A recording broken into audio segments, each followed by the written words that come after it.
A gamer who once complained that every game was far too easy chose the highest possible difficulty and reincarnated as Alan, a peasant child with the rare summoner class. His growth rate is 100 times slower than normal, but that has never stopped him from grinding in silence. 4 years after leaving his hometown, Alan finally returns to the small family house in the middle of a freezing winter. Mash and Mura are sitting by the entrance with their eyes fixed on the sky, waiting for one of Alan's summoned birds to deliver another letter. The moment Mash notices a figure approaching, he immediately recognizes his older brother. Their parents rush outside as well, overwhelmed to see how much their son has grown. Alan, once a small village boy, now carries himself with the calm confidence of someone who has survived countless battles. Mura, however, hides shyly behind her mother. She was only 1 year old when Alan left, so nearly everything she knows about her brother comes from the letters he has sent home. The entire family gathers around the warm fireplace. Roden repeatedly slaps his knee and marvels at how quickly Alan has grown, claiming he almost failed to recognize his own son. Teresia is more concerned about the money Alan will need when he begins his new life in Academy City. Alan calmly answers by placing a pouch containing 100 gold coins on the table. The room falls completely silent. Before his parents can recover, he casually explains that he still has around 600 more from selling iron-armored ants hunted near the foot of the White Dragon Mountains. During the same trip, he also happened to clear several goblin and orc nests. Roden can only shake his head and laugh. Alan has become taller and stronger, but his personality has hardly changed. Events that would be life-or-death struggles for ordinary adventurers sound like minor errands whenever Alan describes them.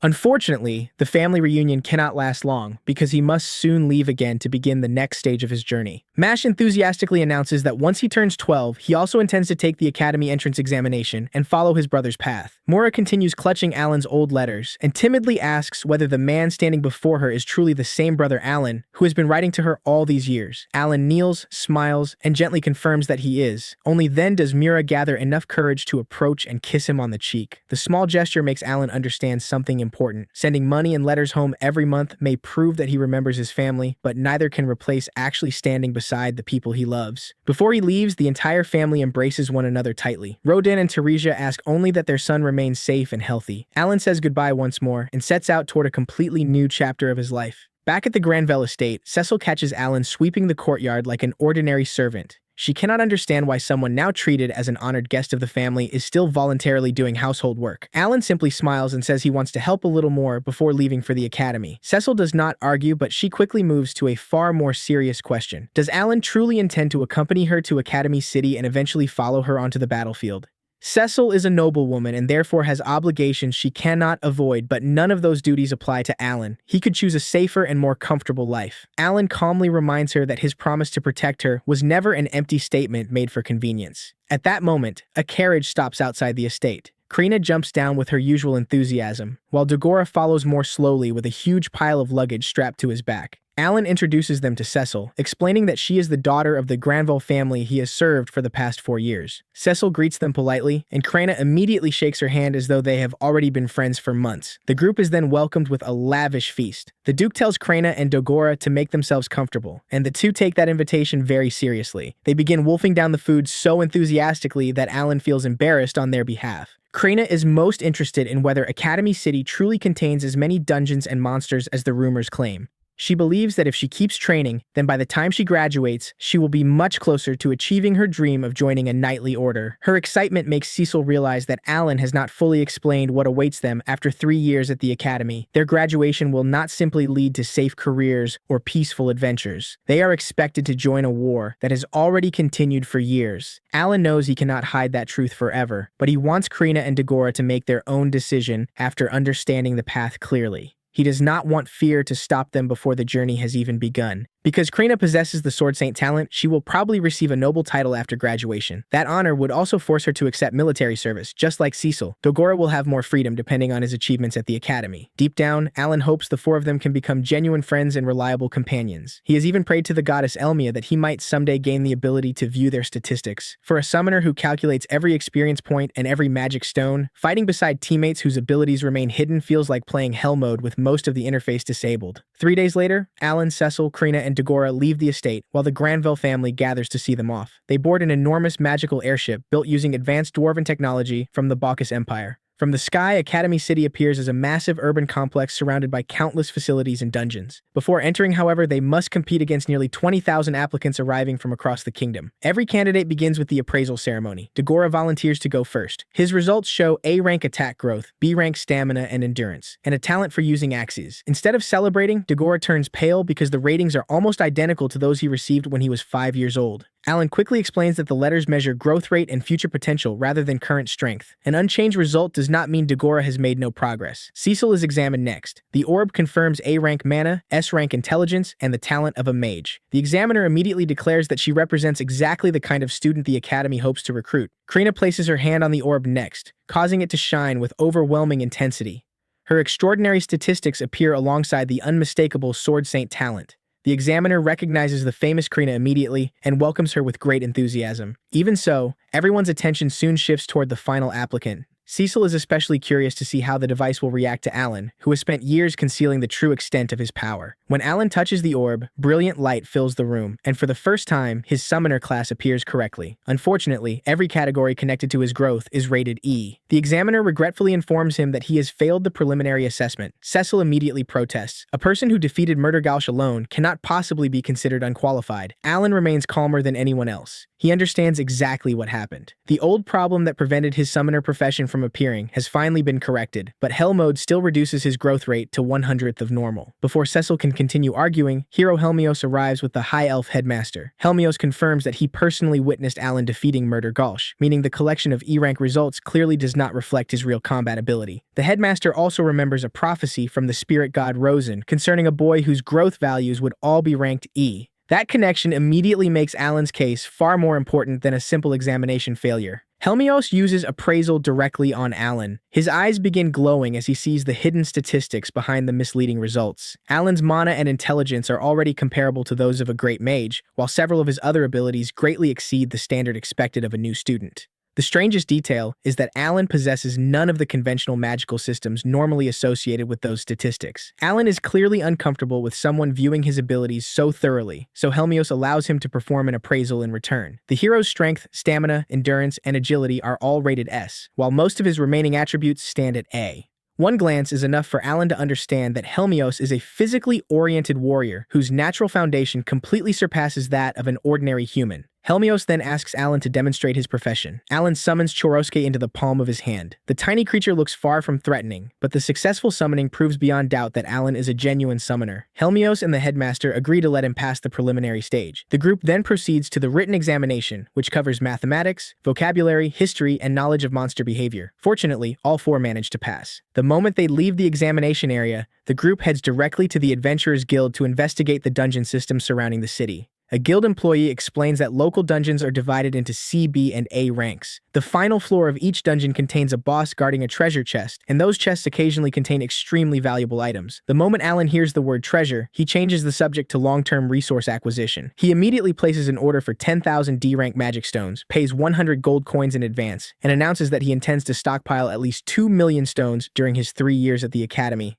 The guild employee, Cecil, Krina, and Dagora all stare at him in disbelief. For Alan, entering school is merely an administrative requirement. His real grinding plan was prepared long before he ever reached the city. All four receive E-rank adventurer cards and are encouraged to register as an official party. When the receptionist asks for a team name, Alan immediately writes down no-life gamers without consulting anyone. Cecil, Krina, and Dagora stare at the card as though wondering whether party membership includes voting rights. Alan proudly explains that no-life gamers are people willing to devote nearly all their time and energy to becoming as strong as possible. In his previous life, he could not play games all day because he still needed to work and earn enough money to survive. In this world, however, fighting monsters and gaining levels are part of everyday life. Alan therefore intends to keep grinding until the entire world runs out of content. Krina and Dagora do not fully understand the explanation, but since Alan appears so satisfied with the name, they reluctantly accept it. After moving into a shared house, Alan and Cecil finally explain the truth about their future to Krina and Dagora. The 3 years at the academy are not simply a period of education. After graduation, they will be sent to the front lines to fight the Demon King's forces. Krina is surprised only briefly before immediately declaring that she will still go. Dagora remains silent for much longer, especially after learning that roughly half of those sent to the battlefield never return alive.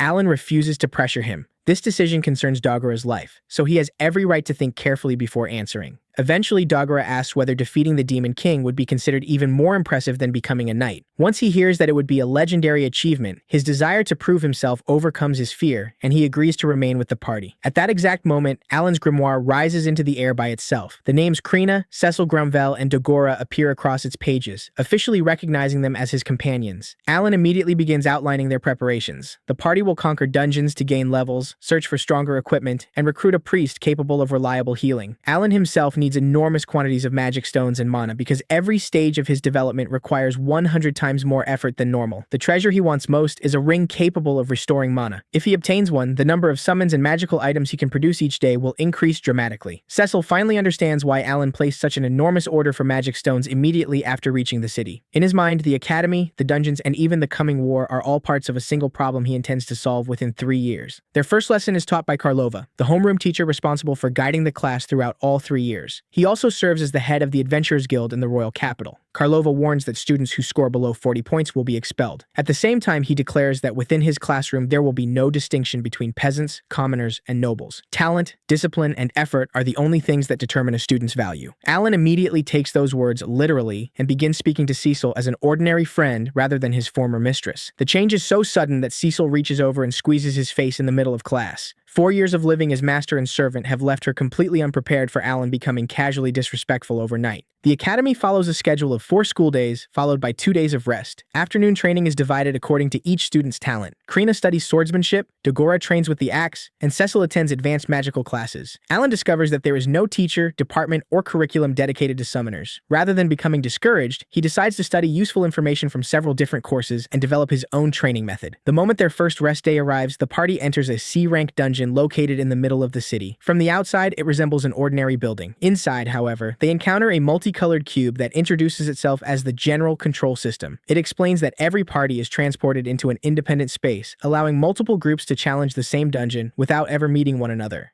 Alan immediately compares the system to separate game servers. Once the entire party confirms that they are ready, light fills the chamber and transports them to the first floor. Alan releases a flying summon to scout ahead, gradually revealing the labyrinth map inside his grimoire. He warns that although the monsters are low level, traps may still be present. No one is allowed to become careless simply because the dungeon is classified as C rank. A slime appears in front of them, and Cecil immediately destroys it with a fireball, earning 18 experience points. The monster's body disappears and leaves behind an E rank magic stone. Alan intends to collect even these low-level stones because they can still be used to create recovery items. Krina and Dogora are instructed to practice their own skills during the next battles. Alan then activates a support effect, surrounding his 3 companions with light and allowing each of them to feel their strength increase. The party clears the first floor quickly. Instead of continuing deeper, however, Alan chooses to leave the dungeon so he can test something even more important than immediate progress. The General Control System confirms that their completed progress will be recorded. The next time they enter, they may begin from the following floor instead of repeating everything from the start.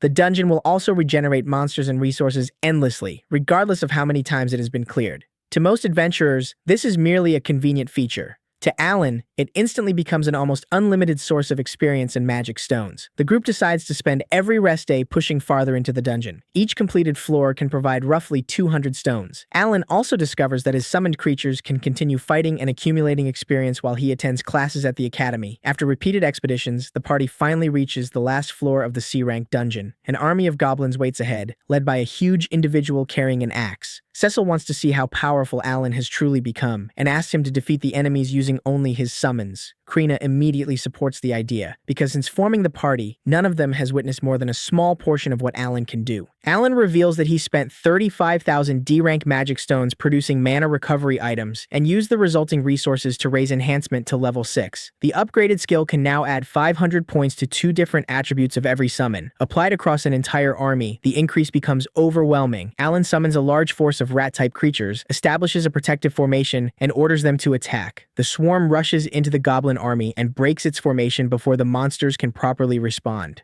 Ordinary goblins are eliminated almost instantly. Even the massive axe-wielding leader cannot withstand the power of the enhanced summons. Krina, Cecil, and Dogora remain in the rear with almost no opportunity to participate. What should have been the final challenge of the dungeon becomes a demonstration of Alan's summoned army. When the final goblin falls, a magic circle appears in the chamber and produces a treasure chest. The reward is only an ordinary steel sword that looks almost like a toy. Even so, the victory remains an important milestone. The group has completed its first dungeon, proving that Alan's plan for long-term grinding is not merely theory, but a system that can actually function. Back at the Adventurers Guild, the four are congratulated and promoted to D rank. The steel sword is sold for 2 gold coins. Krina, Cecil, and Dagora raise their new cards in celebration, while Alan is satisfied for a different reason. The expedition produced experience, magic stones, treasure, and valuable combat data all at once. The boy who supposedly failed the examination because every growth category was ranked E has already formed a party, conquered a dungeon, and demonstrated the real meaning of hell mode. It does not make Alan weak, it simply demands that he work harder than anyone else in the world. The morning at Ratash Academy begins with news that Sword Saint Diverg will deliver a special lesson the following month, accompanied by hero Helmios. Alan is not particularly excited since he still remembers Helmios casually examining his entire status screen without permission. Karlova quickly moves on to a more urgent announcement. Summer vacation is only 3 months away, and before then, every party must conquer a dungeon using only its own members. Each group may contain no more than 8 students, and assistance from senior students or outsiders is strictly forbidden. Failure means immediate expulsion, and more seriously, students die during this examination almost every year. The classroom instantly transforms into a recruitment market. With her Sword Saint talent, Krina becomes the most desirable candidate in the room, and parties surround her like bees around honey. She turns every offer down and makes it clear that she will only join Alan's group. Looking at their current formation, Alan knows they already have a swordswoman, an axe fighter, a mage, and an army of summons. The only role still missing is a priest capable of healing. He immediately creates a recruitment notice advertising excellent benefits. 4 current members, all D-rank adventurers, 2 successfully cleared C-rank dungeons, dungeon expeditions twice a week, and every piece of loot divided equally down to the final coin. The person who responds is the blonde student who previously watched Alan's party during one of their dungeon runs. He introduces himself as Keel, a student with the priest talent who wants to hear more about the working conditions. In the academy cafeteria, Keel awkwardly claims that he has recently been fasting to purify his body. His stomach immediately growls loud enough to betray the entire story. Alan takes one look at him and realizes the boy is simply broke. Without wasting time, he places the potential recruit in front of a table covered with meat and bread. Alan's hospitality is so enthusiastic that Dagora cannot tell whether he is entertaining a guest or has just discovered the rarest treasure in a dungeon. Keel is most interested in the income. Alan explains that each member currently earns around 20 to 40 silver coins from a single dungeon expedition.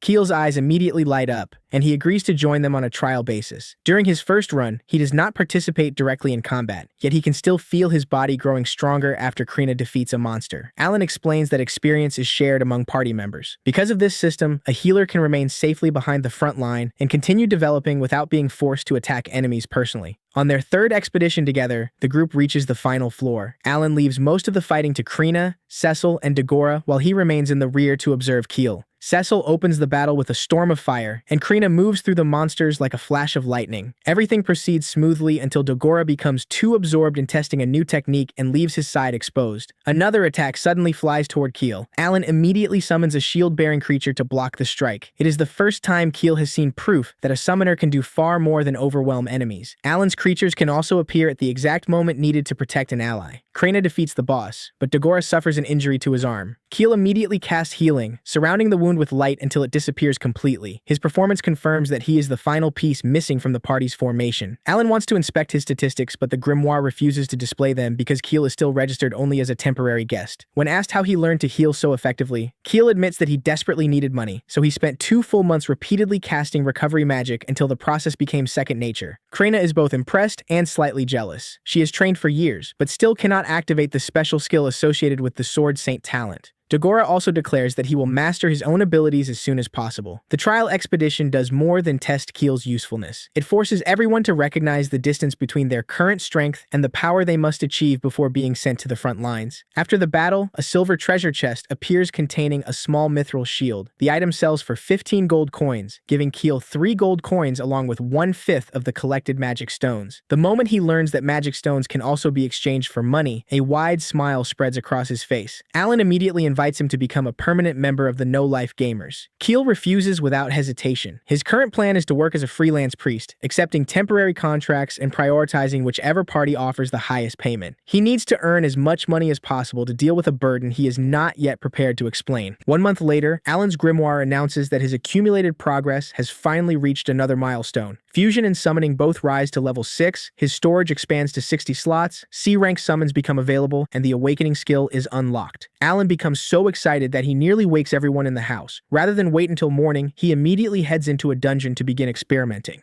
Alan fuses a C-rank bird with a C-rank fish, creating a spirit that takes the form of a small blonde girl capable of speaking. He names her Maria. She can pass through solid walls, transform into a tiny crystal, and enter places ordinary humans cannot reach. Maria also proudly explains that she can infiltrate someone's dreams and create nightmares according to Alan's instructions. Alan immediately recognizes her value as a reconnaissance unit. The ability to ruin someone's sleep is carefully recorded and placed in reserve for future emergencies. Alan next activates Awakening on a C-rank insect summon. A single creature immediately produces an enormous swarm of locusts that fills the entire room, nearly burying its own master beneath an army of wings and legs. The introduction is slightly more crowded than expected, but the potential for wide-area attacks is impossible to deny. The following morning, the students gather in the schoolyard to welcome the famous guests announced earlier. There is the one-eyed sword saint Dverg, whose scarred appearance radiates experience, Lady Sylvia with her flowing purple hair, and the handsome hero Helmios, whom Alan privately considers an extremely powerful but slightly clueless celebrity.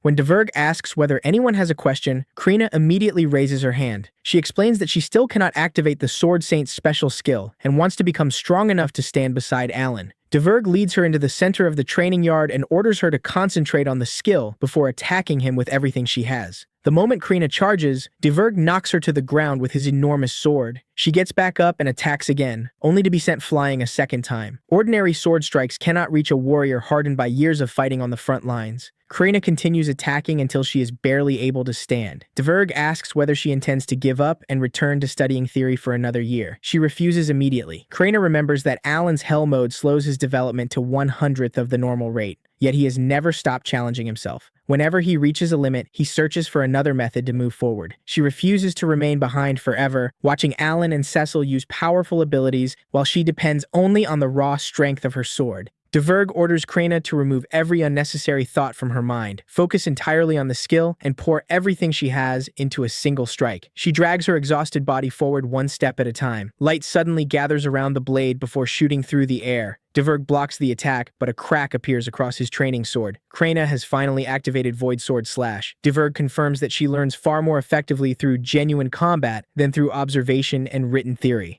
The technique consumes the last of her mana, causing her to collapse immediately afterward. Once her friends restore her energy, however, she is back on her feet and smiling as though being repeatedly thrown across the training yard was the best lesson of her life. After the special training, Alan takes the group back into a dungeon and introduces Maria. His Fran summons carry everyone rapidly through the corridors, while Krina uses Void Sword Slash to eliminate targets from a distance, proving that the ability was not a one-time miracle produced by Dverg's pressure. Dagora remarks that she has become frighteningly eager to fight. After several more expeditions, every active member of the group officially reaches C rank as an adventurer. The group wants to hold a celebration and use it as Keel's official welcoming party, but he refuses. His family has recently moved to Academy City, and he cannot enjoy himself while they continue living in poverty. Alan's group immediately proposes a new arrangement. Their shared house still contains several empty rooms and needs people to help with cooking, cleaning, and maintenance. Keel's family can move in and receive regular wages for their work. All dungeon loot will be divided into 6 shares, with 1 share paying their salaries. In return, Alan will purchase all the magic stones belonging to Keel's portion. The power of friendship has apparently developed its own financial department.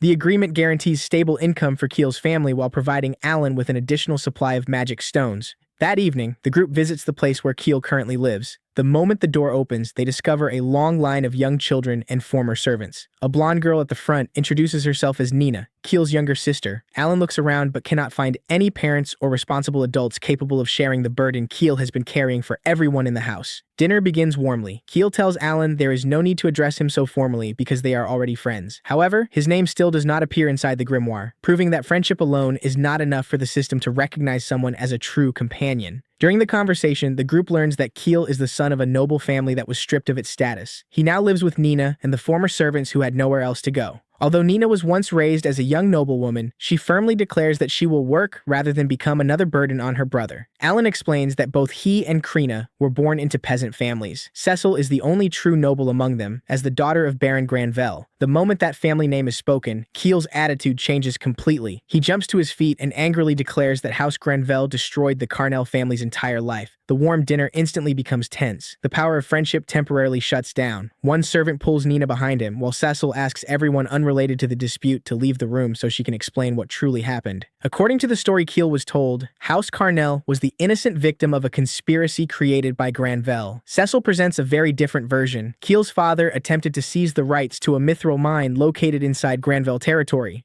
The Carnell side hired assassins and arranged the kidnapping of Cecil and Alan, who was still working as a servant at the time. The plan failed because Alan rescued everyone. House Granvelle then presented the complete case before the king. The conspirators were arrested and House Carnell was officially dissolved. They lost their status because of crimes they committed, not because Granvelle attacked them without cause. Keel is stunned. The version he knew never mentioned assassins or a kidnapping. Alan does not demand that he accept Cecil's story immediately. Instead, he asks Keel to describe his own past. Keel explains that he lived comfortably with his family until the age of 5. After the appraisal ceremony confirmed his priest talent, he was separated from them and sent to another town, where he received only a small allowance. When he turned 10, someone finally began preparing him to attend the academy. That support convinced Keel that his family still valued him and expected him to play an important role in restoring House Carnell. In October of the previous year, the financial support suddenly stopped. Nina and the former servants, having lost their jobs and homes, arrived and told him that House Carnell had collapsed because of a Granvelle conspiracy. Before winter ended, a mysterious messenger appeared with an offer. If Keel served on the front lines for 5 years, the king would supposedly forgive his family's crimes, restore the Carnell title, and appoint Keel as the new head of the house. Alan immediately notices that 5 years is far longer than the usual 3-year period of military service. The promise appears extremely suspicious, yet no one knows whom the messenger truly represented. Keel once hated his priest talent because it caused him to be separated from his family. Now he sees healing magic as the only path available to protect Nina and the people who remained loyal to Carnell. He apologizes to Cecil for his father's actions, but still intends to complete the promised 5 years of service. His goal is not simply to recover a noble title. Keel wants to rebuild a home where Nina and the former servants can live securely instead of surviving through the charity of strangers. What keeps Keel attached to that promise is not the pride of a fallen noble. It is the knowledge that he stands at the center of a group of people who have nowhere else to return. If he gives up, Nina and the servants lose what they believe is their final hope. Even after learning that his father was not innocent, Keel cannot simply abandon the Carnell name and everyone still depending upon it. Alan does not mock that determination. He only explains the reality of the battlefield. Half of those sent to the front lines die within 3 years. Surviving 5 years would be even more dangerous. Cecil's older brother was killed after only a few months of service. No matter how valuable a priest may be, one healer cannot compensate for every weakness alone. A real party, however, can protect each member and cover the gaps in one another's abilities. Alan therefore invites Keel to fight the Demon King's army beside them, rather than entering the battlefield alone and waiting for it to claim his life. Keel asks whether Alan merely wants to exploit his healing abilities. Alan honestly admits that the party needs a priest, but he has no intention of forcing Keel to abandon his family or his goal of restoring House Carnell. Everyone is allowed to fight for what matters most to them. Krana points out that the two objectives do not conflict. Keel can fulfill his obligation while fighting monsters beside companions who will protect him. Cecil is also willing to live and fight alongside the son of the family that once tried to harm her. Their sincerity finally breaks through Keel's defenses. He agrees to join them. The grimoire immediately rises into the air and displays a message confirming the new party member. Alan does not promise to solve every problem surrounding House Carnell. He offers something more realistic. They will gain levels together, compensate for one another's weaknesses, enter the battlefield as a team, and do everything possible to return alive. The moment Keel realizes he no longer has to carry everything alone, he finally begins to cry. The power of friendship has officially reactivated. After officially joining the no-life gamers, Keel moves Nina and the rest of his household into the party's large, shared home. The children and former servants quickly begin unpacking, while Alan checks every room and confirms that the building has enough space for everyone to live comfortably. Seeing his family finally settle somewhere safe only strengthens Keel's determination to restore House Carnell's noble status. A man claiming to be a royal messenger once promised that the family would be forgiven if Keel served on the front lines for 5 years. The more Alan hears about this arrangement, the more suspicious it sounds. He decides to investigate quietly before Keel becomes trapped in a deal he can no longer escape. The 5-person party then begins challenging a B-rank dungeon. Its structure does not look especially different from the C-rank dungeons they already cleared, but the monsters range from D to B rank, while poison traps and hidden arrows appear throughout the corridors. Cecil asks everyone to drink a resistance potion before entering. Alan deliberately refuses because he wants to test the dungeon's mechanics on himself. After opening his grimoire and examining the map, he reminds the group that only around 1/5 of the adventurers who enter this place ever completed. The party soon discovers a treasure chest sitting openly in the middle of a passage. Keel's eyes immediately light up, and he nearly charges forward before Alan grabs him by the collar. Cecil agrees that any treasure placed that conveniently has an almost perfect chance of being a trap. Maria phases inside to investigate. The chest instantly grows enormous teeth and reveals itself as a B-rank mimic. Before it can attack, Maria restrains it with purple magic and defeats it. The grimoire announces that the party has earned 20,000 experience points. Alan also confirms that after receiving enhancement, Maria can defeat a B-rank monster while using only around half of her mana. Once the mimic disappears, the real treasure chest appears. Keel opens it and discovers a mithril spear worth at least 50 gold coins. For a trap-filled dungeon, the journey is already producing excellent returns. The party continues deeper while riding on Fran. A bird-type summon accidentally steps on a black floor tile, releasing white gas throughout the corridor. Alan and every Fran immediately collapse, while Cecil, Krina, Dagora, and Keel remain conscious thanks to the resistance potions they drank earlier. When Alan wakes, he insists that he deliberately refused the potion to study the trap and was not simply being reckless. Maria explains everything that happened and uses an item created by a plant-type summon to awaken him. Alan proceeds to test the gas on several different summons. Birds, frogs, and other animal-based creatures fall asleep, while plant and spirit summons remain unaffected. He concludes that this particular sleep trap only works on animal-type summons. He also discovers that the item called Food Garnish can remove negative status effects instead of merely restoring health. To most adventurers, a dungeon is a place to earn money. To Alan, it is also a research laboratory, although this time, the main test subject happens to be his unconscious body lying in the middle of a maze. While Alan remains occupied with classifying dungeon mechanics, Dagora repeatedly swings his axe at several stone blocks. After numerous attempts, the blade finally begins glowing and smashes straight through the target.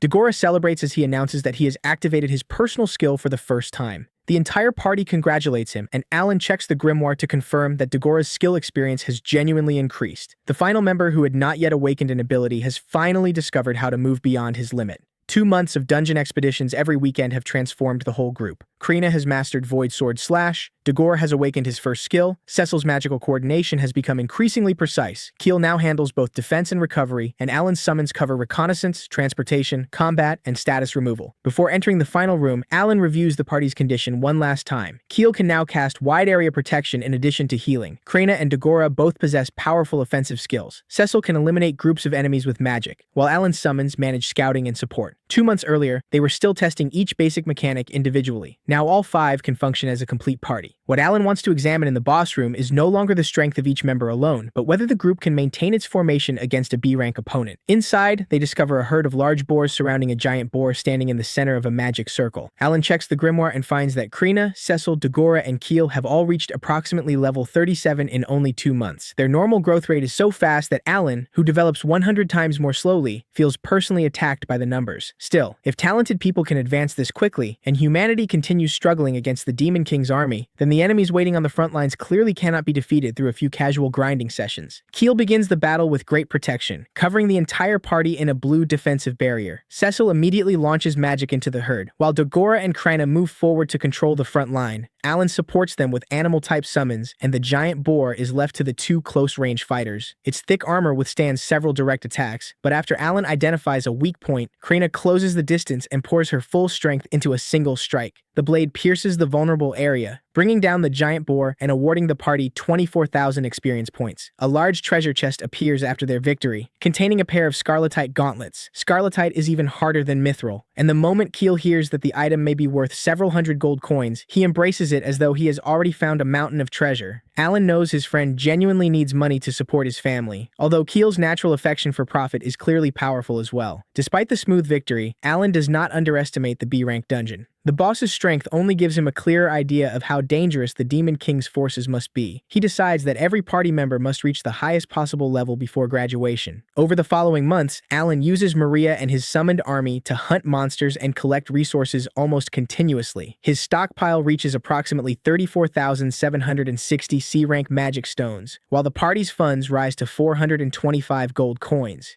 He uses that capital to place an order for 310,000 D-rank stones, although the guild can supply only 50,000 per month. The shared fund is also used to purchase stronger equipment, a carriage, and a magical clock that helps the group track time while exploring dungeons. The party passes its final examinations, and by early August, they have conquered a second B-rank dungeon and officially entered a 2-month summer vacation.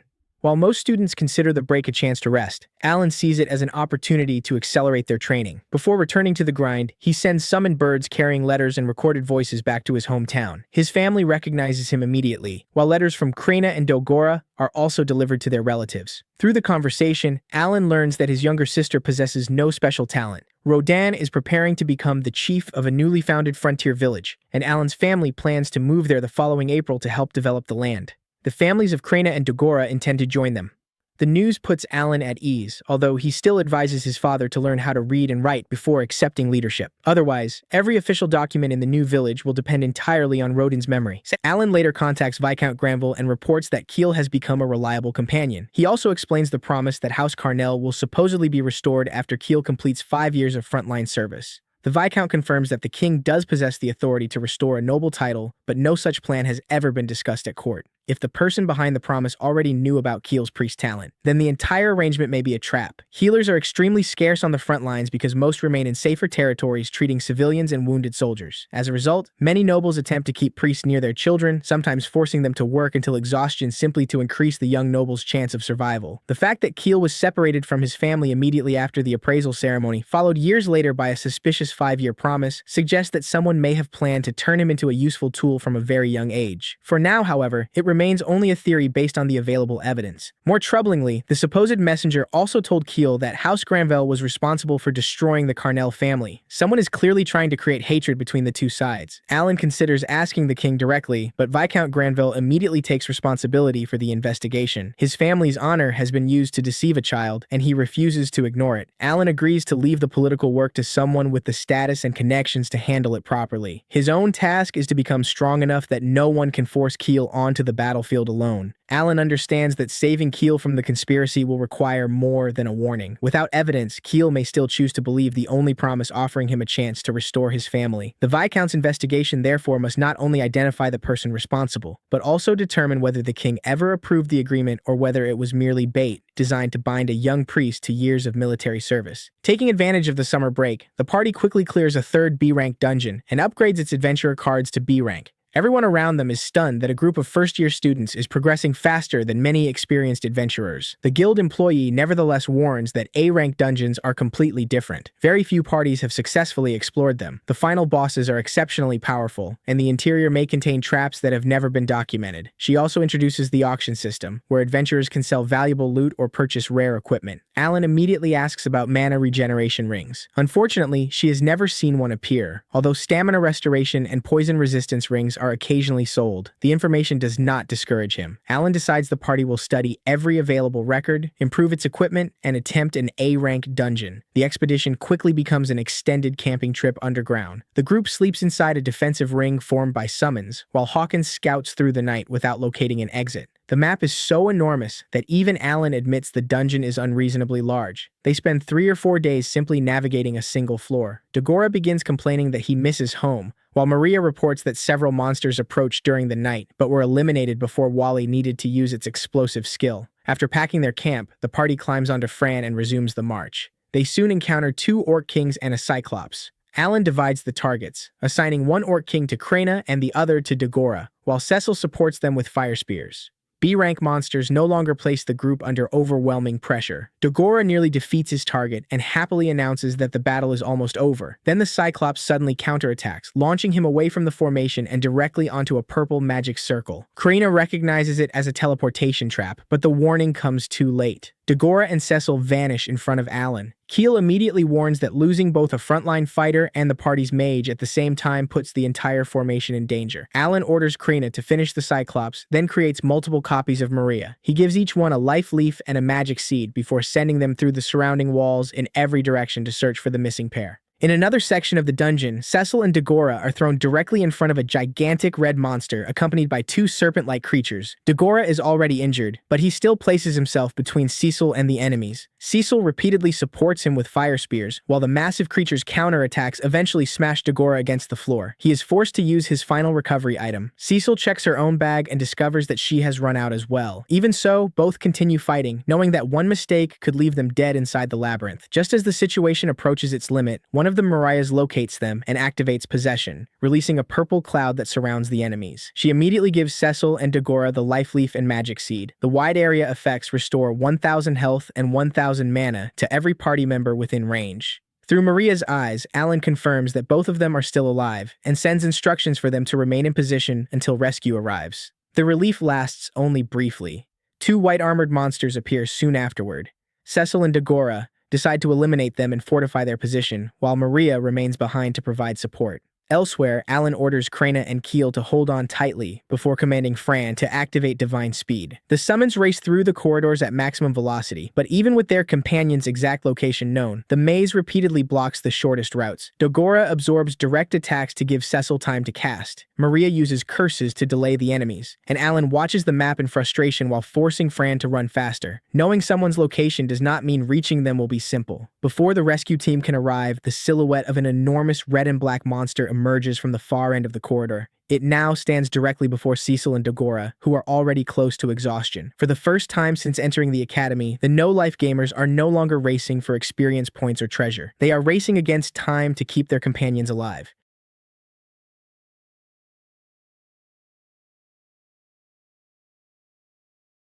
Just as the enormous red and black monster closes in, Alan finally locates Cecil and Dagora. Dagora remains in front of Cecil despite being covered in injuries. Alan immediately summons Peon and uses Paralyzing Needle to immobilize the creature. Krena and Keel quickly join the battle, allowing the reunited party to defeat it before it can finish the two stranded members. Cecil thanks Alan while Dagora openly admits that he genuinely believed he was going to die inside the labyrinth. The teleportation accident exposes a serious weakness in the party's formation. Alan believes they need another member who specializes in scouting and detecting traps. Dagora worries that any newcomer will have to repeat all the lower-level dungeons to catch up. Krena offers a much simpler strategy. Everyone should remain close together and overpower every trap through brute force. While the group discusses the problem, a blue-haired female student standing nearby quietly listens to the entire conversation and smiles. The no-life gamers continue toward the final floor of an A-rank dungeon. Waiting inside the boss chamber is a great warrior nearly 10 meters tall, covered in blue armor and surrounded by several axe-wielding orc kings. Dagora worries that the party will be unable to break through its armor. Alan considers the opponent an ideal test. If they can defeat a monster with such powerful defenses, they should be capable of handling most A-rank enemies. Alan deploys several newly unlocked summon abilities. Substitute allows Teiku to receive damage in place of an ally. Sharkhead increases the chance of landing critical hits, while Scatter creates a possibility of completely nullifying either a physical or magical attack. Once every preparation is complete, Alan orders his stone-type summons to surround the enemies and open fire. The Orc Kings are destroyed, but when the smoke clears, the Great Warrior is still standing. Krena immediately charges and attacks the joints connecting the boss's armor. Its counterpunch carries enough power to crush her, but Substitute activates at the last possible moment. Several shield-bearing Teku receive the entire impact in Krena's place. Since she remains unharmed, Alan orders a full assault. Dagora and Fran attack from the sides, Cecil remains at a distance and casts fireballs, Maria and the summoned army close in from behind, while Krena continues breaking the armor from the front. The final layer of defense eventually cracks. Dagora drives his axe into the newly exposed opening. Cecil launches a spell at the exact moment Krena delivers the decisive slash, and the combined attack brings the giant crashing down. The Grimoire records 480,000 experience points. Alan obtains an A-rank magic stone, while the treasure chest contains a black and red scarletite axe. The party gives it to Dagora as a replacement for his old mithril weapon. The cube managing the dungeon presents the party with a certificate proving that they have conquered their first A-rank dungeon. It also announces that they must clear 5 different A-rank dungeons before earning the right to challenge an S-rank one. Krena and Dagora are equally concerned about the S-rank monsters and excited about the possible treasure. Alan looks at the certificate like a loyalty card, except the reward after collecting 5 stamps is not a free gift but permission to enter somewhere considerably more dangerous. For now, the party still needs to gain levels and improve its equipment. Summer vacation ends, the calendar reaches October, and Alan turns 13 years old. News that the no-life gamers conquered an A-rank dungeon spreads throughout the class. Many students thank Alan for the advice he gave them, and only 3 people ultimately fail the dungeon challenge. Krena immediately demands a practice match, but Alan refuses because most of his summons are still fighting independently inside the dungeons. Karlova accepts Krena's challenge instead, while Alan quietly avoids the teacher's desperate look for assistance. As the two begin training, Alan practices swordsmanship with Rifle Hamilton. Rifle's technique reminds him of the training sessions he once had with Mihai. Alan wins the match, but Rifle happily thanks him for the opportunity. Alan is equally relieved that Krena has finally found another person willing to serve as her regular sparring partner. On the way to the headmaster's office, Alan asks Karlova about his own dungeon achievements. The teacher reveals that he once conquered 3 A-rank dungeons. However, no one in the kingdom has reached S-rank since the era of Sword Saint Diverg several decades ago. If Alan and Krena succeed, their names will enter history. Unfortunately, Ratash contains only 4 A-rank dungeons, so the party will eventually have to find a 5th one somewhere else. The headmaster asks Alan and Krena to participate in the martial arts tournament scheduled for the following week. First-year students are not normally permitted to compete. The tournament contains 16 fighters, prohibits magic, but allows profession-based skills. Krena immediately becomes excited. Alan asks why Dagora was not selected instead, considering that Dagora possesses greater direct offensive power. The headmaster explains that axe users do not meet the tournament's entry requirements. Alan refuses because the tournament will not help him gain levels, increase skill experience, or collect resources. When they learn that the champion earns the right to fight Sword Saint Diverg directly, Krena becomes even more determined to participate. Alan still refuses to change his mind, leaving the headmaster to register Krena alone. One day before the tournament, the No Life Gamers' shared residence receives visitors representing both Granville and Hamilton. Rifol's father is Count Hamilton, the superior lord overseeing both the Granville and Carnell territories. The two families have worked with the royal court to create a new official agreement for Kiel, because the original promise delivered by the supposed royal messenger was never approved by the king. Under the new agreement, Kiel must serve on the front lines for 5 years before House Carnell's honor and noble title are restored. Significant achievements may shorten that period. Both Granville and Hamilton formally sign the document, while House Hamilton agrees to protect Nina and the remaining members of Kiel's household. Nina begins crying because their future finally has a real guarantee. Kiel cannot understand why families previously troubled by House Carnell are still willing to help them. The head of House Granville explains that this is not charity, but the responsibility of nobles who must answer for their own actions. However, the investigation uncovered 2 royal messengers connected to the incident. One previously cooperated with House Carnell, while the other personally delivered the 5-year promise to Kiel. Both serve the same member of the royal family. The current trail points toward Crown Prince Imvel von Ratash, the kingdom's next expected ruler. Alan is furious that the person suspected of arranging Cecil's kidnapping and exploiting Kiel has still faced no consequences. Viscount Granville reminds him that suspicion cannot replace evidence. Without direct proof, even the king cannot punish the crown prince. More worryingly, the king is already elderly, and Imvel may ascend the throne within 5 years. If that happens, the new agreement protecting Kiel could be erased. Granville asks whether Kiel still wishes to sign.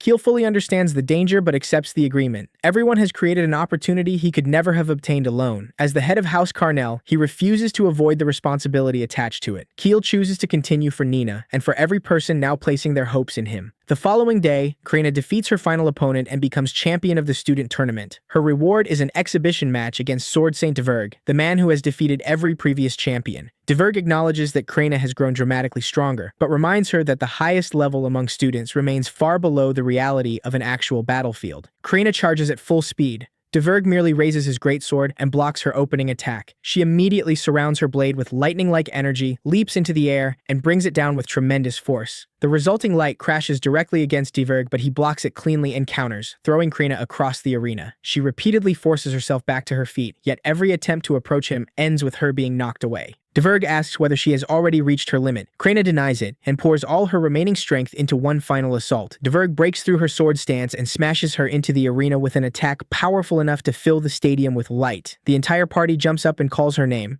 Krena finally lies motionless. She may be the student champion, but Diverg has completely overwhelmed her. Throughout the entire match, she failed to land even one attack. When Krena awakens inside the treatment room, she begins crying because she used everything she possessed and still could not touch her opponent. Alan does not offer empty reassurance. He explains that Diverg surpassed her in both technique and equipment. The defeat proves that Krena still has a large amount of untapped potential. If she cannot win this year, then the entire party will become stronger and return to defeat him next year. Krena immediately regains her determination and agrees to continue training. Immediately after the tournament, Crown Prince Imvel summons Viscount Granville for a private conversation. Alan is permitted to accompany him, but immediately feels the pressure filling the room. The Crown Prince sits surrounded by guards and casually mentions the Mithril Mine, Krena, and House Carnell. His detailed knowledge of the secret agreement strengthens Alan's suspicion that Imvel originally created the plan to exploit Kiel. Even so, it remains only a theory. The Crown Prince shifts the conversation toward the war. The German Empire is under severe pressure from the Demon King's army and needs Ratash attached to provide more reinforcements. The kingdom is divided between the factions supporting the war against the Demon King and those who want to preserve national resources. Since Granville supports the alliance, Imvel argues that his family should contribute more. He then deliberately mentions a plan to send Cecil to one of the Empire's most dangerous front lines. Alan immediately objects, but the Crown Prince asks whether Granville intends to place his daughter above his noble obligations. Imvel mentions that he also has a talented daughter, deliberately attacking the Viscount's weakest point as a father. He then proposes an exchange. Granville only needs to tell the king that he wishes to cancel one particular agreement. In return, Cecil's deployment to the dangerous front will be withdrawn.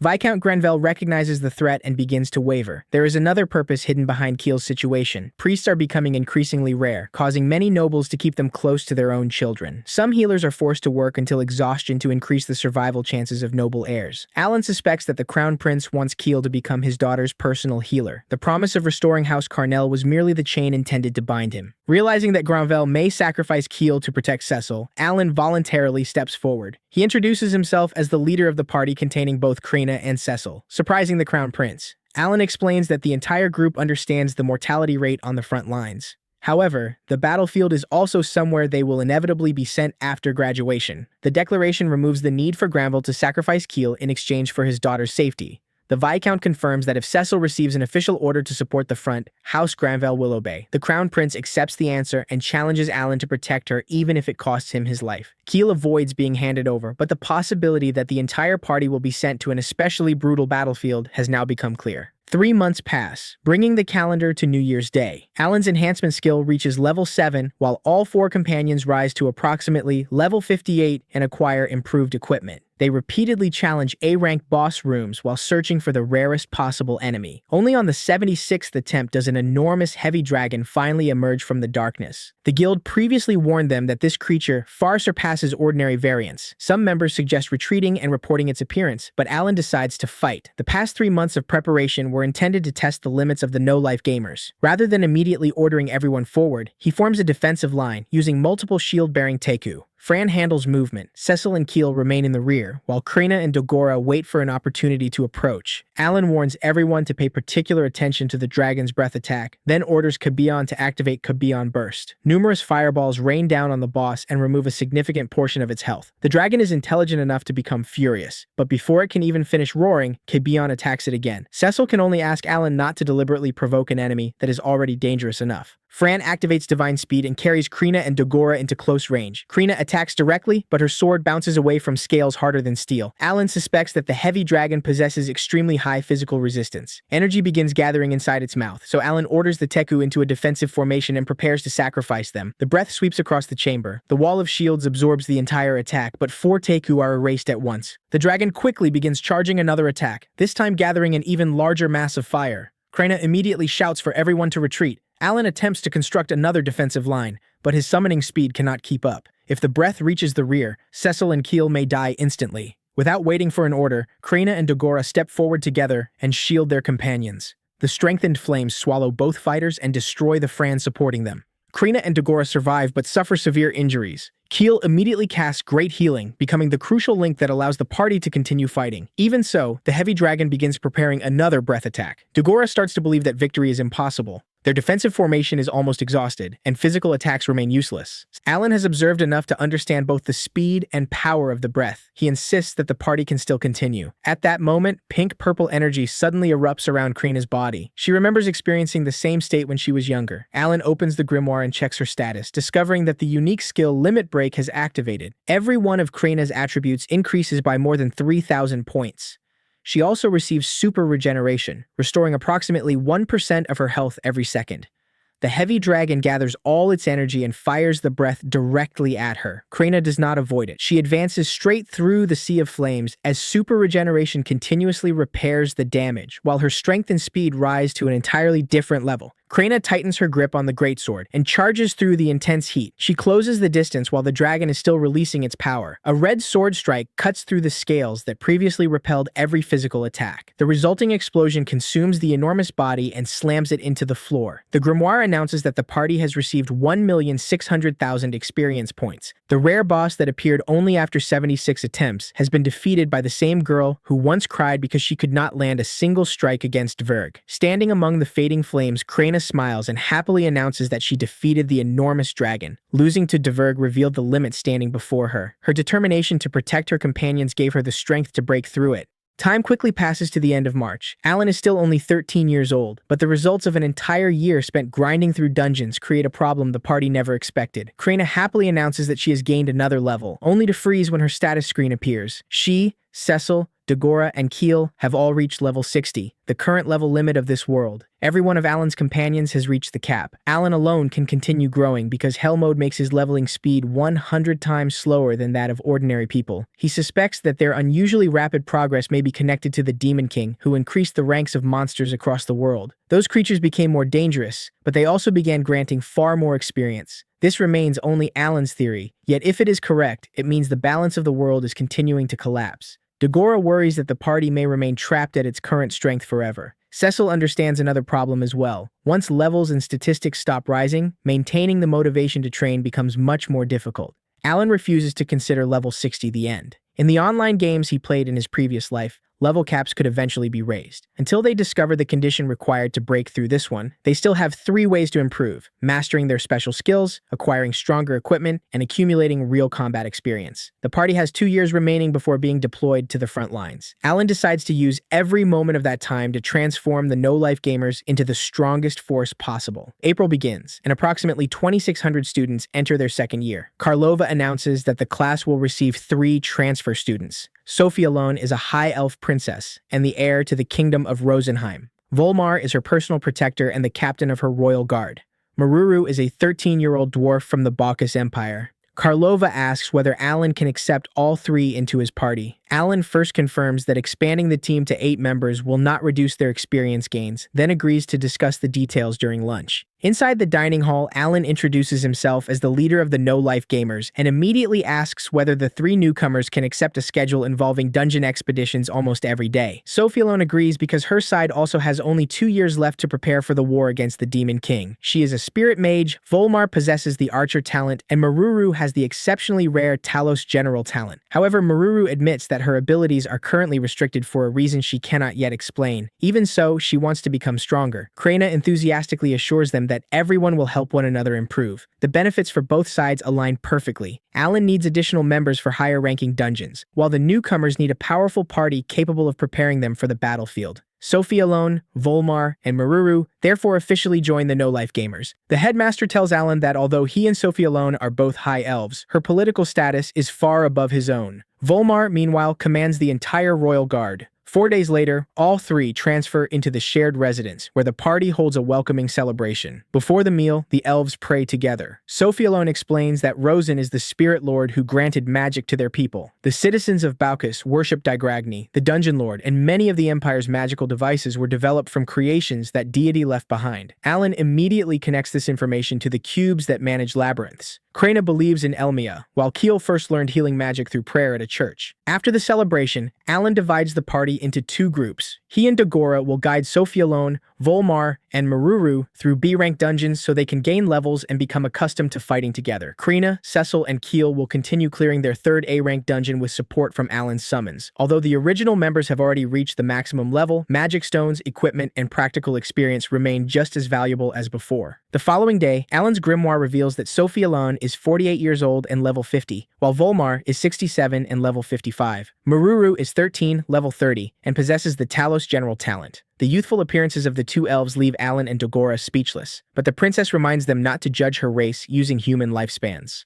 Alan releases several Mariahs to scout and summons Fran as transportation. The near-instantaneous speed of his summoning surprises all 3 newcomers. Just as the group prepares to move, an enormous red-eyed skeletal monster blocks the path. Volmar draws his bow and releases an empowered arrow that pierces directly through its skull, defeating it with a single shot. Dagora does not even have time to charge before the battle ends. Maruru sits down in disappointment because she contributed almost nothing. Sophie alone summons a water spirit to heal her, and explains that spirit magic lacks the destructive power of a conventional mage and the specialized recovery of a priest, but it is exceptionally flexible as rear-line support. Maruru then reveals the true limitation of her talent. Talos General is a rare 3-star talent that appears in approximately 1 person out of 10 million. It allows Maruru to control specially constructed golems. With a suitable machine, she believes she could even fight a dragon. The problem is that Balkis treats those golems as strategic weapons essential to resisting the Demon King's army. Maruru cannot simply carry them into another nation's territory. Alan understands and does not criticize her. He also refuses to demand that she compromise her homeland's military secrets merely to prove her value to the party. After witnessing Alan and his vast number of summons, Sophie alone explains why she always addresses him with unusual respect. Approximately 5 years ago, Rosen, who had long remained in a deep sleep, began whispering beside the great tree. The prophecy spoke of a black-haired boy born at the southernmost edge of the central continent, someone whose statistics developed extremely slowly. Those details closely match Alan and the effects of Hell Mode. The prophecy also claimed that this person would rise above those who concealed the light and free the world from darkness.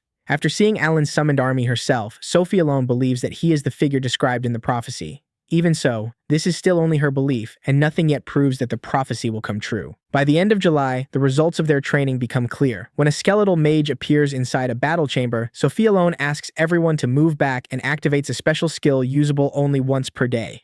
Stone and earth rise from the dungeon floor and assemble into an enormous humanoid figure that introduces itself as Gnome, the great earth spirit manifested through her contract with the Spirit Lord. With one direct strike, Gnome crushes the monster and ends the battle. Sophie alone is delighted that her level has finally become high enough to summon such power. Before summer vacation begins, the 3 new members complete 3 B-rank dungeons and 1 A-rank dungeon, while the original group clears its 4th A-rank dungeon. One day before the holiday, the headmaster summons Alan and Krenna to his office, where Helmios is already waiting. The academy plans to hold a martial tournament in October and wants both students to participate. Krina nearly agrees immediately, but Alan refuses without hesitation. The tournament offers neither experience nor magic stones, while displaying the full strength of a summoner before a crowd could cause the Demon King's forces to identify him as a threat. If the prophecy is accurate, the enemy would have even more reason to assassinate Alan before he fully develops. The headmaster admits that from Alan's perspective, there is no convincing reason to compete. Helmios immediately changes his negotiating strategy. He deliberately drops an MP regeneration ring directly in front of Alan, an item capable of restoring approximately 1% of its wearer's mana every second. It is exactly what Alan has been searching for and could completely transform the development speed of a summoner. Helmios announces that the runner-up will earn the right to fight Diverg, while the tournament champion will face Helmios himself. If Alan defeats him, the ring will become Alan's property. Alan's firm refusal disappears instantly. He agrees to enter and immediately asks whether contestants are allowed to use their own items. Once he learns that they are, he begins considering how many recovery supplies he can carry into the arena. Helmios gives him 2 months to prepare. The remaining members continue challenging their 5th A-rank dungeon, which will complete the requirement for gaining access to an S-rank dungeon. Alan temporarily separates from the party. He spends approximately 28,000 gold coins posting nationwide requests for magic stones while continuing to hunt monsters personally. His total stockpile eventually reaches around 1 million E-rank and D-rank magic stones, along with 100,000 C-rank stones. The enormous quantity of resources raises summoning to level 7, unlocking B-rank creatures and a new ability that Alan has not yet revealed. October arrives, and Alan turns 14. Cecil reports that the group has defeated its 5th A-rank dungeon, while Alan has independently killed an A-rank boss of his own. Krenna immediately wants to test herself against him and is already looking ahead to Helmios. Alan reminds her that she must first defeat him in the final. On the arena floor, last year's champion Sword Saint Krina faces summoner Alan. Krina is level 60, while Alan is only around level 55. Even so, Cecil notices that his swordsmanship has improved significantly. Everyone who understands Alan knows that he never enters an important battle without hiding several final advantages. Krina asks Alan not to hold back and opens with Wind Slash. Alan avoids the attack, but she immediately closes the distance, calls out Limit Break, and forces him onto the defensive with a relentless series of strikes. As their swords clash, Alan remembers the countless times they trained together as children. Krina never treated defeat as a reason to stop. Since the age of 8, the two have never truly determined which of them is stronger. Krina gathers all her power into explosive enhancement. A sea of flames consumes Alan's position with enough force that the audience believes it could destroy an A-rank monster. Krina also assumes the match is over and lowers her guard before the referee announces a result. At that exact moment, Alan appears beside her with the tip of his sword against her neck. Krina's attack genuinely hit him, yet through some unknown method, Alan remains capable of fighting. No one saw him summon a creature, and the recorded footage does not reveal which skill or item allowed him to survive. The only certain fact is that Krina concluded the battle too early. Alan uses that single opening to counterattack and become the tournament champion. When asked about his secret, he merely says that he spent the previous 2 months developing his personal strengths and refuses to explain further. After leaving the arena, Krina is not angry about losing. However, when she thinks about the next match, her fear of being trapped at level 60 returns. Diverg remains at the same level as the previous year,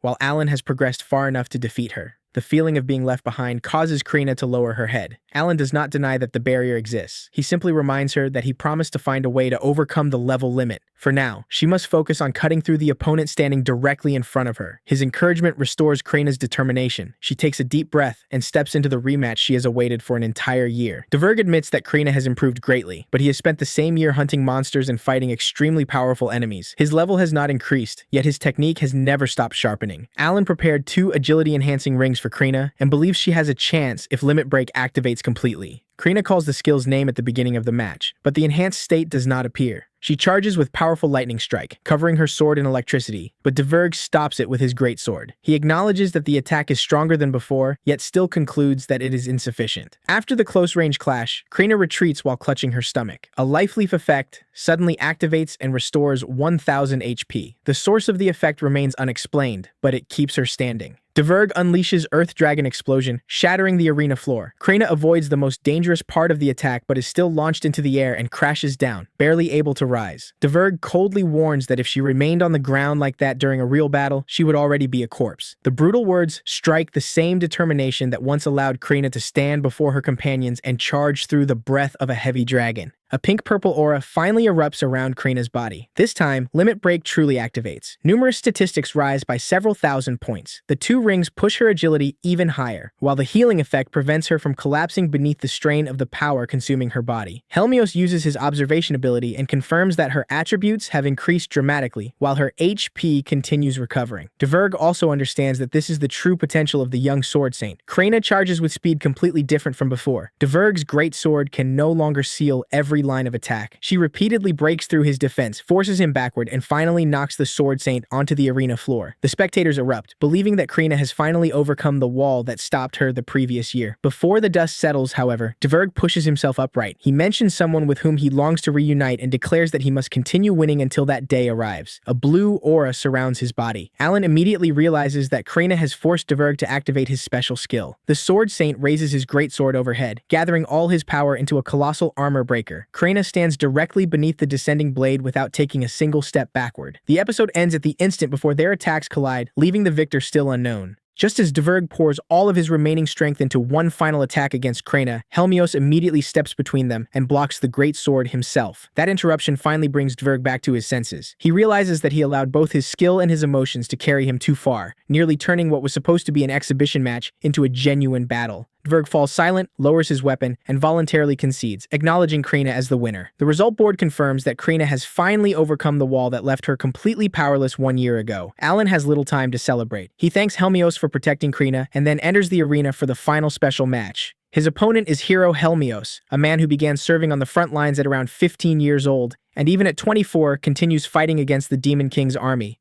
To the public, Helmios represents humanity's hope. To Alan, that reputation simply means this fight will be far more difficult than usual. Helmios suggests that after today, Alan may become almost as famous as he is, but Alan shows little interest. His attention remains fixed on the reward. The 2 months he spent preparing, buying magic stones, and raising summoning to level 7 will not be wasted. The battle opens with an extremely fast close-range exchange. Helmios closes the distance almost instantly. Alan manages to defend himself, but after only a few collisions, he realizes that even without activating a single combat skill, the hero's raw physical ability is enough to create overwhelming pressure. The audience assumes Helmios is holding back. Alan knows that taking even one clean hit could put him in serious trouble. He begins analyzing his opponent. Their speed is not dramatically different, but Helmios possesses vastly superior raw strength and equipment, making a direct sword fight a poor choice. Helmios uses appraisal and discovers something confusing. The numbers displayed before him do not explain how Alan has managed to endure for so long. The reason is that appraisal reveals only Alan's basic statistics and does not fully display the enhancement effects granted by his summoned creatures. Alan's actual combat ability is therefore much higher than the information Helmios can see. Alan summons Drago, and a gigantic B-rank dragon suddenly appears in the center of the arena, throwing the audience into chaos. The organizers quickly reassure everyone that the dragon is merely Alan's summon. Drago charges Helmios, giving Alan an opportunity to close in, but Helmios' orichalcum armor absorbs most of the damage. Alan orders Drago to activate Awakening. Helmios escapes the dangerous area using flight and then casts Recovery, allowing Alan to confirm 2 more abilities within the hero's arsenal. Helmios assumes that once he maintains distance in the air, Drago can no longer keep up with him. To Alan, however, the hero has simply placed himself exactly where Alan wants him. He immediately deploys numerous kabions around Helmios and detonates them simultaneously. A chain of explosions engulfs the center of the arena, but Helmios still bursts through the smoke. More remarkable than the attack itself is how quickly Alan created the entire formation. The new skill unlocked when his summoning reached level 7 is Quick Summon. Previously, Alan needed roughly 10 seconds to complete the summoning process. With Quick Summon, he only needs to imagine the type and number of creatures he wants to call. He can even replace his entire stock of approximately 70 cards almost instantaneously. MP and magic stones are still consumed as usual, but the speed at which Alan can change his battlefield formation has entered an entirely different level. The moment Helmios emerges from the smoke, Alan switches cards again. Serbi, a massive 3-headed B-rank beast, appears alongside Drago and continuously pressures the hero. Even so, Helmios possesses enough speed to break through the encirclement, close the distance, and land a genuine hit on Alan. Alan is forced to use a life leaf to recover. At this point, Helmios admits that fighting a summoner is far more interesting than he expected. At the same time, however, he warns Alan to surrender before he suffers a more serious injury. Rather than answering verbally, Alan continues observing. Helmios finally activates his next offensive skill, Phoenix Sword. Flames engulf his blade before erupting into a massive wave of energy. Neither Serbi nor Drago can directly stop his advance, so Alan immediately uses Quick Summon to call Mirror into the attack's path. Phoenix Sword slams directly into the enormous shield. Cracks spread across its surface, but the attack fails to destroy Mirror in a single strike. That is all Alan needs. He activates Reflect, a skill that dramatically increases Mirror's durability and returns physical damage to the attacker, provided Mirror survives the initial blow. Phoenix Sword is not powerful enough to eliminate it immediately, so Helmios' own strength is reflected back at him. The hero is blasted down into the damaged arena floor, and for the first time, the momentum clearly shifts toward Alan. He does not need to exceed Helmios in every statistic. If he summons the correct creature at the correct moment, even the hero's overwhelming strength can be turned against him. The reflected attack pulls Helmios back into memories of his long war against the Demon King. He has nearly reached the limits of his growth and possesses some of the finest equipment available, yet the war has never ended. One companion after another disappeared, while Helmios was forced to return to the front because he was the hero, the symbol of hope humanity could not allow to fall. In that memory, someone who once called Helmios my son gave him an MP regenerating ring and ordered him to keep it with him at all times. The ring would become important when he eventually met the right person, someone capable of rekindling hope within him. Returning to the present, Helmios decides to raise the battle to another level and show Alan the true distance between them. Golden light erupts around the hero. Alan immediately recognizes that Helmios is preparing a special skill, and the greatest problem is that he has no specific countermeasure ready. There is no longer enough time to analyze. Alan summons layer after layer of mirrors to form a wall of shields. Helmios unleashes Holy Sword, the strongest attack he can currently use. The torrent of light pierces directly through the defensive line, shattering multiple mirrors and blasting Alan all the way to the edge of the arena. Reflect was enough to counter Phoenix Sword, but this time the defensive formation cannot even survive the first impact. Alan still refuses to stop. He uses an Elven recovery potion and gets back to his feet. Helmios tells him that he needs to understand his limits, but Alan believes surrendering is the same as closing the door to victory with his own hands. Helmios asks what he would do if nothing but despair waits beyond that door. The question makes Alan understand more clearly the burden the hero has carried for years. Alan answers that if true despair is waiting after he surpasses Helmios, then that despair will simply become the next challenge he must find a way to overcome. Helmios asks what exactly Alan is. Remembering that even the Demon King gave himself an absurdly grand title, Alan invents one on the spot. Alan, the Genesis Summoner. The title Alan invented only seconds ago causes Helmios to freeze. He removes the MP regenerating ring and gives it to Alan, explaining that the Spirit Lord once told him to pass it on to the Genesis Summoner. Alan realizes that the ridiculous title he just created somehow matches the exact words of a prophecy, almost as though he accidentally entered the correct secret password. After confirming that Helmios does not need to keep the ring at all costs, Alan accepts it immediately. Helmios asks whether he wants to continue the fight. The moment the ring is safely in his hand, Alan calmly announces his surrender. The entire reason he entered the tournament was to obtain this piece of equipment. Now that he has what he came for, continuing an exhibition fight would only burn through more magic stones, MP, and recovery items.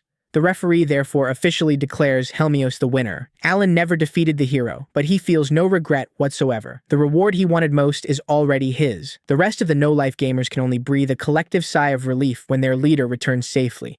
1 week later, the award ceremony is held at a large hotel. Crown Prince Invel personally attends, praising the students' performances and reminding them to continue training so they will be prepared whenever the kingdom needs them. His attitude becomes noticeably less relaxed when he reaches Alan. Invel brings up the fact that Viscount Granvelle concealed an extraordinary talent for many years. Alan calmly replies that he was once a serf and owes the Granvelle family more than he could easily repay. Protecting them from every threat is therefore his responsibility. Even in a location where the Crown Prince's faction believes the guests' weapons have been carefully controlled, Alan appears with a sword in his hand. He never directly accuses Invel of anything. He simply declares that he will remain Granvelle's loyal protector even after King Ratash dies and Invel inherits the throne.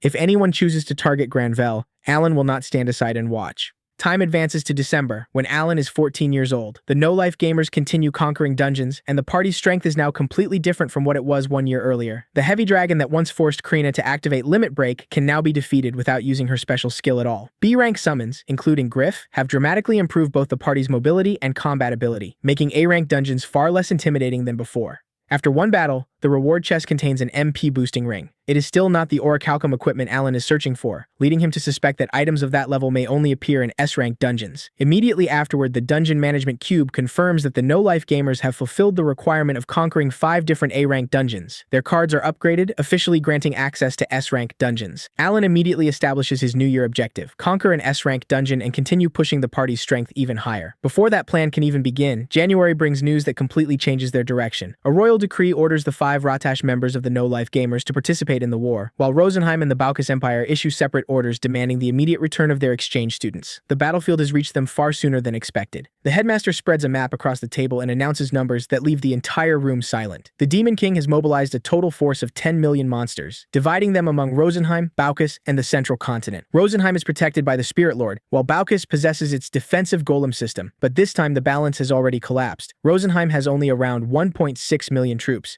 and is also missing many healers who were previously dispatched elsewhere. 1 month ago, 3 million soldiers from the Demon King's army invaded Rosenheim. More than half of Elven territory has already been occupied. Sophie alone immediately asks about her mother, but the answer is even worse than she feared. The capital, Fortinia, fell 3 days ago, and the Queen's current whereabouts cannot be confirmed. Survivors are gathering in the south and preparing for what may become their final battle. Alan asks why the attack has continued for an entire month before the Academy received the news. The headmaster admits that the isolationist attitude of the Elven leadership made the disaster considerably worse. They refused to allow other races onto their territory, delaying requests for outside assistance until it was almost too late. While Rosenheim continues losing land every day, 2 million monsters are positioned before the borders of the Central Continent, and another 1 million are approaching Baucus. The Elven healers, stationed on the Central Continent, have also just received orders to return to Rosenheim. Alan studies the enemy deployment and theorizes that the 2 million monsters facing the Central Continent may be waiting for the healers to withdraw before launching their offensive. For now, however, that remains only his theory. Cecil points out that if Alan is correct, more than 50 fortresses may soon have to fight the Demon King's forces while severely short on healers. The headmaster mentions the hero as one force capable of compensating for part of the loss, but everyone understands that a single Helmios cannot appear at more than 50 fortresses simultaneously.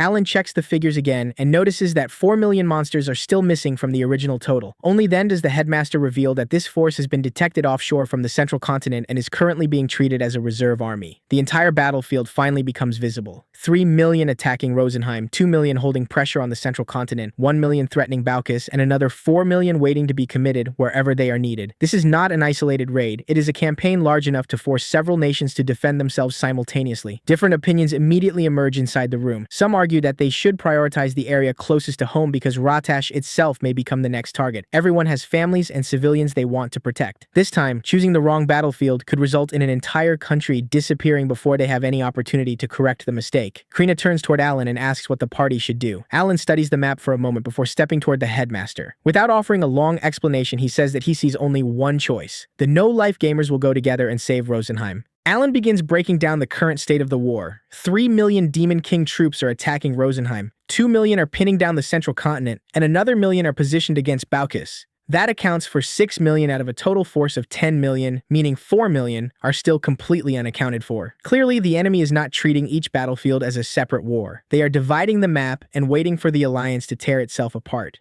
Alan suspects that the pressure on Rosenheim is also meant to target the Elf Medical Corps stationed on the Central Continent. If their homeland is about to collapse, those healers will have no choice but to return home. The Central Front would immediately lose a huge portion of its recovery capability, allowing the 2 million Demon King troops waiting there to launch a full offensive. Other nations could then accuse the elves of abandoning their allies, If mistrust spreads before the war is even over, the Demon King's army practically wins half the battle for free. Saving Rosenheim therefore means more than protecting the elves. It also protects Ratash and prevents the five-continent alliance from destroying itself from within. Keel immediately asks the obvious question: if the elf healers leave, who is supposed to keep the central continent alive? Alan calmly produces spirit recovery medicine. Each tablet restores roughly 1,000 HP to every soldier within an area about the size of the academy training grounds, covering more than 2,500 people at once, and Alan currently possesses around 600,000 of them. Everyone goes silent. The headmaster immediately asks whether the medicine is another summoner ability. Alan responds with the magical equivalent of a company refusing to disclose its core technology and claims that it is a new invention from Rosenheim. Sophie understands the plan almost instantly. The medicine will be publicly presented as aid supplied by Rosenheim to the central continent. That allows the Elf Medical Corps to return home and save their people without appearing to abandon the alliance. Alan still warns everyone that the plan only looks perfect while it remains on paper. Once they reach Rosenheim, if reality differs from their assumptions, they change the plan immediately. With the Demon King distributing his forces this carefully, every move that follows may shift without warning. The no-life gamers are not bringing a script they must blindly follow. They are bringing enough resources to change tactics whenever the enemy reveals a new card. Maruru receives 10,000 recovery tablets of her own along with magic seeds. With 1 million Demon King troops already pointing toward Baucus, it is obvious that her homeland is also about to receive unwanted visitors. Maruru will temporarily leave the party and return home to prepare. Alan, meanwhile, stubbornly keeps April on the schedule. First save Rosenheim, then head to Baucus, and after that, return to conquering the S-rank dungeon. Before leaving, Keel returns to see Nina and his younger siblings. He explains that if he earns enough military achievements, the restoration of House Carnell's noble status could happen much sooner. This is the opportunity he has been waiting for all this time. Nina, however, could not care less about how many achievements he earns compared with whether her brother comes home alive. She simply embraces him and asks him to promise that he will return.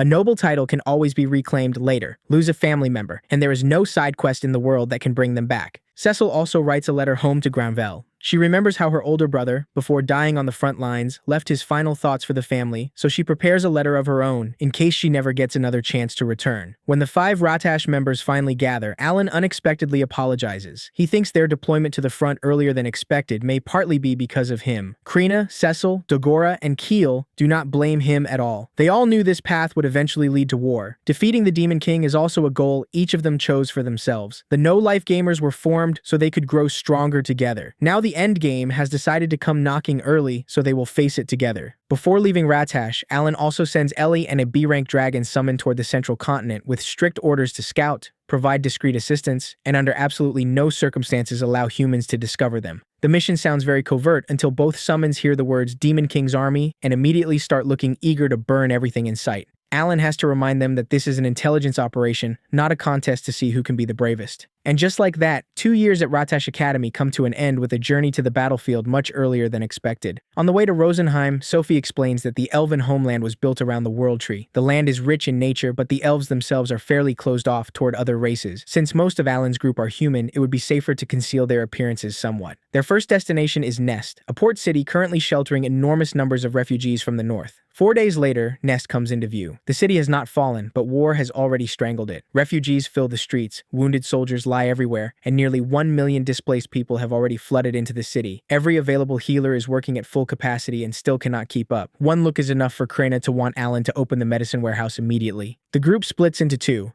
Keel and the others remain behind to help, while Alan travels with Sophie and Volmar to meet the Council of Elders. The moment Sophie enters, she asks where her mother is and receives the worst possible answer. The queen is still in the frontline city of Tiamat. She has repeatedly been advised to retreat and has repeatedly refused. Communication has now been cut off entirely, and current estimates suggest Tiamat may fall as early as tomorrow. The room reacts to the word tomorrow, as though the funeral announcement has already been written. Alan focuses on exactly the same word for the opposite reason. Tomorrow means it has not fallen today. Sophie looks at him and confirms that Alan is the person spoken of in the prophecy, and the person she believes can save Rosenheim. Before leaving, Alan notices an elf commander who has completely lost one arm. He gives the man a pink medicine tablet. Seconds after swallowing it, the missing arm regenerates in front of the entire council. The elders assume they have just witnessed an incredibly precious elven elixir. Alan finds the misunderstanding convenient and makes no effort to correct them. Instead, he asks how many wounded people are currently in Nest. Roughly 100,000. Alan immediately hands over 1,000 tablets. Only then do the elves realize that the young man in front of them did not arrive carrying a medical pouch. He brought an entire hospital. The next problem is distance. Even with the fastest carriage, traveling from Nest to Tiamat takes nearly a month. Tiamat may have less than 1 day. Most people would hear that and conclude that there is no longer enough time. Alan treats it as a transportation problem. He leaves Ellie and one bird summoned behind in Nest to function as a communication station. Even while the group is flying elsewhere, Alan can still send commands and receive reports through his summons. This world may not have telephones, but apparently a summoner can build his own network. While leaving Nest, Sophie meets civilians whose hope has almost completely disappeared. One woman tells her that monsters ate her husband and child right in front of her. Her home is gone. There is no food and no weapon left. Sophie does not offer some cheap promise that everything will magically be fine. She simply tells them that she has returned and will not abandon Rosenheim or its people. At that moment, Alan summons Griff. Sophie declares before the refugees that the Princess of Rosenheim has returned to save her homeland. Faces that had spent the entire day staring at the ground finally begin to look upward. Griff activates its high-speed flight ability and tears through the night. A journey that would take nearly a month by carriage is compressed into only a few hours. When the fires of Tiamat finally appear in the distance, Alan summons Halo and uses White Knight to survey the battlefield from above. The Demon King's forces have surrounded the entire city. Large sections have been heavily damaged, but the defensive line has not collapsed. The enemy is currently resting. Most importantly, Tiamat is still alive.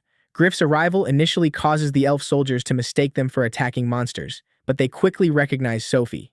The princess is taken to the place where the queen is directing the defense. After days without communication, mother and daughter finally reunite. Unfortunately, the Demon King's army outside the walls has no intention of giving the family time for an emotional reunion. Sophie quickly introduces Alan and the no-life gamers. The queen makes it clear that she will not abandon Tiamat. Roughly 700,000 civilians remain trapped inside the city. If their ruler leaves now, the people left behind may as well have their death sentences signed. Alan asks how many soldiers are still available. Tiamat currently has around 140,000 wounded troops and only 60,000 capable of fighting. Rosenheim does not truly lack soldiers. More than half its military health bar is simply sitting at the bottom. That is the kind of problem Alan can actually solve. He takes out another 1,000 tablets and orders them distributed immediately. In front of the elves, he calls the medicine blessing of the azure sky. The faster those wounded soldiers recover, the more defenders Tiamat regains. But 140,000 people cannot all stand back up within a few minutes. So while the medicine does its work, the no-life gamers will go outside and knock on the Demon King army's door first. Their objective is simple: hit the enemy hard enough to buy time. Volmar remains behind to assist with treatment, while Ellie handles communications. Alan leads the others out of the city by air. Reconnaissance reports roughly 300,000 Demon King troops surrounding Tiamat, with around 130,000 concentrated in the main northern camp. From above, monsters cover the ground like students flooding a schoolyard on opening day. Alan checks their remaining resources. Even after everything already distributed, the party still has roughly 2,000 blessings of the azure sky kept as emergency reserves. But the army below is not some nameless collection of monsters. 3 million Demon King troops invaded Rosenheim. An estimated 3 million elves have already died, many of them eaten by monsters while trying to flee. This has gone far beyond a territorial war. The enemy is actively trying to erase an entire people from the map. Alan spreads his summons across the battlefield while the others prepare their buffs. Keel and Sophie activate their protective abilities. Drago dives toward the camp and breathes fire through the enemy formation, while Karorin specializes in hunting A-rank monsters. The northern camp had just settled down to rest after an entire day of attacking Tiamat and suddenly finds itself forced into an unscheduled night shift. Then Cecil begins gathering power for her X skill, Mini Meteor. A gigantic meteor tears through the sky and crashes directly into the center of the camp. The explosion swallows the entire area, wiping out nearly 10,000 monsters in a single attack. Even Alan has to admit that EX skills operate on a completely different scale from normal magic. The only unfortunate part is that Cecil can use it only once per day. If she could spam it freely, the Demon King's 10 million soldiers really would be little more than ants. The opening strike throws the northern headquarters into complete chaos, and the no-life gamers immediately descend into battle. Alan constantly rotates his summons to maintain pressure. Any monster with healing capabilities is prioritized for elimination. Alan's side loses units as well. At one point, 3 Dragos are destroyed in quick succession. The Demon King's troops barely have time to celebrate before Quick Summon immediately replaces them with fresh units. Every time a hole appears, Alan simply plugs another summon into it. The enemy thinks it is traded for several kills, only to discover that the opponent's warehouse has already delivered a new shipment. Before long, Halo detects around 30,000 Demon King troops rushing toward the area as reinforcements. If they circle behind Krina and the others fighting on the ground, the no-life gamers will be trapped between 2 forces. Alan immediately summons Popo and uses command to order everyone back into the air before the encirclement can close. Even when the enemy is being served perfectly, a good cook still knows when to close the kitchen. The no-life gamers withdraw before the 30,000 reinforcements arrive. Alan checks everyone and confirms that the northern raid achieved its purpose. The camp has been heavily damaged and a large number of enemy troops have been eliminated, but the war is nowhere near over. Back inside Tiamat, 140,000 wounded soldiers are still taking medicine and returning to combat condition. Every minute the Demon King's army spends chasing the no-life gamers is another minute in which an elf stands back up and picks up a weapon. Alan looks toward another section of the battlefield and makes the next decision. The northern camp has received plenty of attention. Now they are heading south. He asks whether everyone can keep fighting. Krena, Cecil, Dagora, Keel, and Sophie barely need to discuss it before agreeing. The entire party climbs onto their summons and races away from the burning battlefield behind them.